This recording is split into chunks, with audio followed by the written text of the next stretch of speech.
जी हां, आपको बता दें कि 10 जून 2022 की शाम नव दिव्यांग फाउंडेशन के संस्थापक संजय मूथा द्वारा मुंबई विद्यापीठ के कुसुमग्रज सभागृह में दिव्यांग बच्चों द्वारा संगीतमय कार्यक्रम का बेहतरीन प्रस्तुति की गई। मीडिया से बातचीत के दौरान संजय मूथा ने बताया कि 5 साल पहले स्पेशल बच्चों की उन्नति के क्षेत्र में फाउंडेशन ने काम करना शुरू किया। श्री गोपाल भागवत और सागर कांबले जो कि नव दिव्यांग फाउंडेशन के को-फाउंडर हैं, जिनके साथ मिलकर इस फाउंडेशन की नींव रखी गई। मुंबई में कई जगह इस फाउंडेशन के सेंटर खोले जा चुके हैं। दिव्यांग बच्चों की प्रतिभाओं को समझकर और उन्हें निखार कर विविध क्षेत्रों में यह बच्चे स्वावलंबी हो पाए, इस क्षेत्र में भी नव दिव्यांग फाउंडेशन काम कर रहा है। यह बच्चे समाज में एक अच्छा मुकाम हासिल कर पाए और समाज के लोग इनकी प्रतिभाओं को पहचान सके, इस क्षेत्र में भी नव दिव्यांग फाउंडेशन काम कर रहा है। तो आइए सुनते हैं इस मौके पर फाउंडेशन के लोगों ने क्या कुछ कहा, ये आपको सुनाते हैं।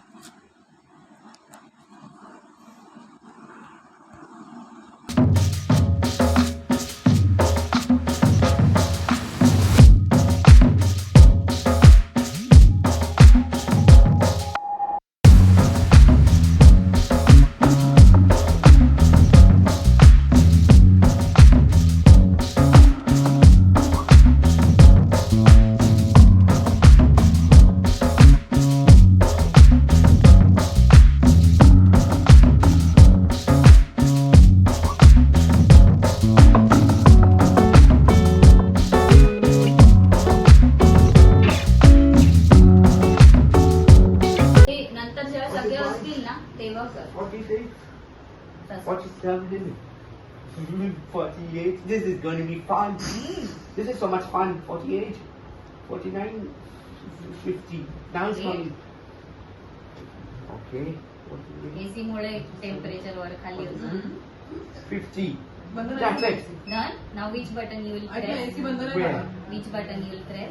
Which way? This. Mode. Yes. Yes. Yes. Remove. थांब त्याला बटन तो परत नाही ना प्रेस करू शकत. नाही. परत करेल ना थोड्या वेळाने. Remove this. This is hot. Be careful. Okay. Remove. Come here. Keep it here. Buddy. पाण्यात टाकायचं का? नाही, Yeah. पाण्यात टाकायचं. Now put that new mug inside. New mug. Yes. Paper. And sellotape. Yes. Close. Close. Be careful. Okay. Very nice. Yeah. Now again we'll wait. Oh yeah. Okay. Number 3 is coming. Now how much should be the time? Time. How much? 120. 120 seconds. I called 120. Yes. Now we will wait for it. Yeah. Okay. So you have to look there. Okay. Timing. आज की इस annual function के कार्यक्रम के बारे में जानना चाहेंगे, क्या आयोजित किया गया? ये नव दिव्यांग फाउंडेशन जो हमारा फाउंडेशन है उसका आज 5वीं वर्षगांठ है और बीच में 2-3 साल तो कोविड की वजह से कुछ नहीं हुआ।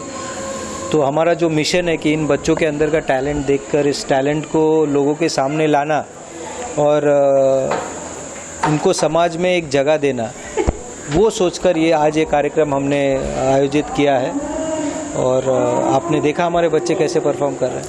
बच्चों को बहुत अच्छा ट्रेन किया गया है म्यूजिक के, मतलब देख ऐसे लोगों को तो लग रहा है कि म्यूजिक में नाच रहे हैं, बट जो उन्होंने ट्रेन किया हुआ है विदाउट म्यूजिक वो डांस कर सकते हैं। उसके बारे में बताइए कि किस तरह से ट्रेन काम करते हैं। सर, भगवान एक चीज़ लेता है तो दूसरी 2 देता है, ऐसा नहीं मैं कहूँगा। 1 लेता है तो 10 देता है इन बच्चों को।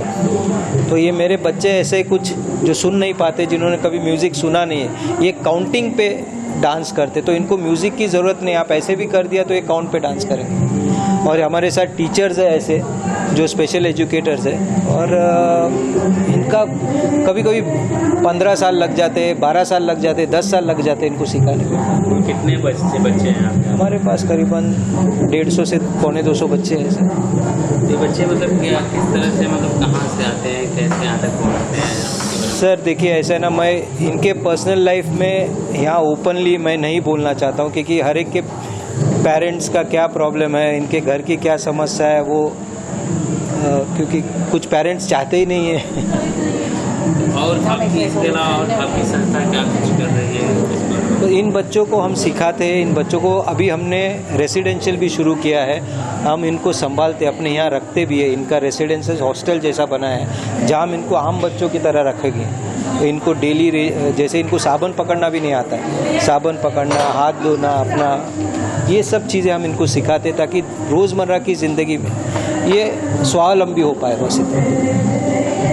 ठीक है, आप क्या कुछ कहना चाहेंगे? मेरा नाम गोपाल भागवत है। मैं एक स्पेशल एजुकेटर हूँ और फाउंडर ट्रस्टी हूँ। साथ ही मैं इस फील्ड में 2014 से काम कर रहा हूँ। मैंने लगभग 100-200 से ज़्यादा बच्चों को मैंने हैंडल किया है। मैं उनका स्पोर्ट्स, उनका डांस या उनकी शिक्षा, इन सब के ऊपर काम करता हूँ। और हमारी संस्था बच्चों को सिर्फ पढ़ाई ही नहीं तो सिर्फ एक वोकेशनल ट्रेनिंग भी देती है, जिसमें हम लोग बच्चों को टी शर्ट प्रिंटिंग, मग प्रिंटिंग, कंप्यूटर पे कोरल ड्रॉ, फोटोशॉप, ये सब भी हम सिखाते हैं। और साथ ही हम लोग का एक रेसिडेंशियल प्रोजेक्ट स्टार्ट हुआ है अभी कांदिवली में। धीरे धीरे हम उसको और ग्रो करने वाले हैं और एक मुंबई का सबसे बड़ा रेसिडेंशियल प्रोजेक्ट भी हम शुरू करने वाले हैं। ठीक है मैम, आप क्या कुछ कहना चाहेंगे फाउंडेशन के बारे में? बस मैं जो मेरे हस्बैंड कर रहे हैं उनके साथ रहना चाहती हूँ, उनको सब पूरा फुल सपोर्ट करना चाहती हूँ। और इसमें उनका जो ड्रीम हाँ, मैं जो मेरे हस्बैंड का जो ड्रीम है वो पूरा करने में मैं उनको पूरी सहायता देना चाहती हूँ। बस और तो कुछ नहीं, जो है उनका ड्रीम, बस भगवान करे उनका ड्रीम पूरा हो जाए। ये बच्चे जो भी यहाँ पे हैं आपकी संस्था में, उनसे कितना लगाव है, उनके साथ रहना, काम करना, हाँ, इसके बारे में मैं ये बताती हूँ। जब तक खुद नहीं देखती थी तब तक कभी लगाव नहीं लगा था, बट जैसे जैसे जाना शुरू किया तब से अभी लगाव लगना चालू हुआ है। पहले नहीं लगता था कि मैं कुछ करूँ, बट जाना, खुद देखा, खुद जैसे ये मेरे से इतने छोटे छोटे टीचर्स उनकी सहायता कर रहे हैं तो मैं क्यों नहीं करूँ, ये सोच के मैंने इसमें साथ देना चालू कर दिया। सर, जिस तरह से बच्चे परफॉर्म कर रहे हैं, अगर उनको कोई प्लेटफॉर्म मिलता है आगे बढ़ना है तो उस तरह से उसके लिए क्या कुछ कर रहे हैं आप? वही मेरा एक विचार है कि एक जैसा अभी आपने बहुत सारे ऑर्केस्ट्रास देखे होंगे या आपने म्यूज़िकल शोज़ होते हैं। अब जैसे मेरे बच्चों को अगर मैं किसी नॉर्मल म्यूज़िकल शो में भेजूँ तो they will not be accepted, पर मैं अगर मेरा खुद का ही एक म्यूज़िकल शो बनाऊँ, जैसे बहुत सारे शोज़ आपने देखे होंगे, ऐसे खुद का ही एक शो बनाऊं और फिर उसका एडवर्टाइज़ करूं। ऐसे बहुत सारे लोग हैं, बहुत सारे संस्थाएं जो म्यूज़िकल नाइट्स रखती है, उनमें से अगर मेरे बच्चों को परफॉर्म करने का और समाज के सामने आने का मौका मिले तो that is the way I want to go ahead, ताकि ये लोग समाज में और लोगों के सामने आवे। सागर काम है, मैं एज ए टीचर हूँ, स्पेशल एजुकेटर एंड ट्रस्टी हूँ। हम जैसे कि सर ने बताया कि हमारे सेंटर चालू हुआ, वैसे हमारा लोअर परल में भी एक अंडर प्रिविलेज बच्चों का भी है, जैसे कि उनका फीस कम रहता है। ये सब यानी पेरेंट्स को देखकर हम ऐसे बच्चे अनाथ रहते हैं या गरीब लोग रहते हैं, उनको भी हम सर्विस देते हैं वहाँ पे। ठीक है सर, एक आखिरी सवाल आपसे पूछना चाहेंगे कि आपके फाउंडेशन की शुरुआत कैसे की है और अभी तक मतलब क्या प्रोग्रेस हो रहा है, मतलब जो सोच के शुरुआत ऐसे हुई कि जैसे हमने 2005 साल पहले जब हमने 17 में सोचा शुरुआत करेंगे, हमने पहले घर पर जाना, घर पे जाकर इसे बच्चों को सिखाते थे, होम टीचिंग जो बोलते हैं पहले। और फिर हमने सोचा कि क्यों बच्चों को एक एक जाके सिखाओ, तो एक टीचर कितनी जगह जा सकती है।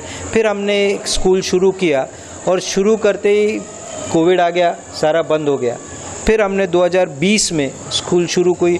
शुरुआत बहुत कम बच्चों से हुई, करीबन 1, 2, 5, 10, 15, 1 सेंटर, 2 सेंटर, बट जो स्पीड से हम को लोगों का साथ मिला है, मैं पक्का जानता हूँ कि हर माँ बाप चाहते हैं कि अपने बच्चे को किसी अच्छे स्कूल में डालकर उसके परवरिश हो जाए। पर जैसे बाकी सब नॉर्मल बच्चों के लिए बहुत सारी स्कूल्स मिल जाएगी, ऐसे बच्चों के लिए स्कूल मिलना थोड़ा मुश्किल होता है। और इसलिए लोगों का प्यार मिला, माँ बाप का प्यार मिला और इतने बच्चों को संभालने का हमें सौभाग्य मिला बस।